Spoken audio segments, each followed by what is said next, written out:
வணக்கம் my families. Chicken gravy செய்வது எப்படின்னு பார்க்கலாம் வாங்க, வீடியோக்குள்ளே போகலாம். அடுப்பை பற்ற வச்சுட்டு குக்கர் வச்சுக்கலாம்.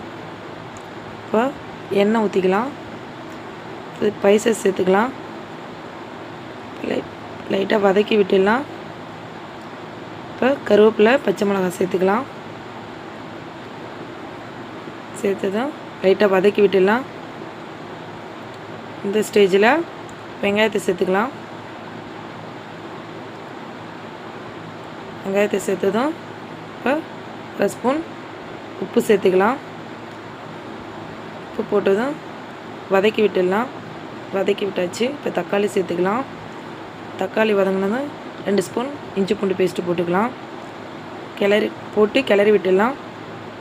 கிளறி ஆயிடுச்சு. இப்போ வாஷ் பண்ணி வச்சுருக்க சிக்கனை சேர்த்துக்கலாம். சிக்கனை போட்டு வதக்கி விட்டுட்டு இப்போ மசாலா சேர்த்துக்கலாம். மசாலா சேர்த்ததும் தேவையான அளவு உப்பு சேர்த்துக்கலாம். கைப்பிடி அளவு புதினா மல்லி, 1 கிளாஸ் தண்ணி சேர்த்து குக்கர் மூடிடலாம். மூடிட்டு வெயிட் போட்டுடலாம். வெயிட் போட்டதும் 2 விசிலுக்கு வச்சிடலாம். 2 விசில் வந்ததும் ஸ்டவ் ஆஃப் பண்ணிக்கலாம். இப்போ விசில் வந்துடுச்சு. இப்போ குக்கரை ஓப்பன் பண்ணிக்கலாம். இப்போ சுவையான சிக்கன் கிரேவி ரெடி ஆகிடுச்சு. இது சாப்பாடு, சப்பாத்தி, இட்லிக்கெல்லாம் சேர்த்து சாப்பிட்டா நல்லா டேஸ்ட்டாக சுவையாக இருக்கும். இந்த மெத்தடில் செஞ்சு பாருங்கள். வாங்க இப்போ ஒரு பவுலுக்கு ட்ரான்ஸ்ஃபர் பண்ணிடலாம். ட்ரான்ஸ்ஃபர் பண்ணியாச்சு. வீடியோ பிடிச்சினா லைக் பண்ணுங்கள், ஷேர் பண்ணுங்கள், மறக்காமல் சப்ஸ்கிரைப் பண்ணுங்கள். பாய்.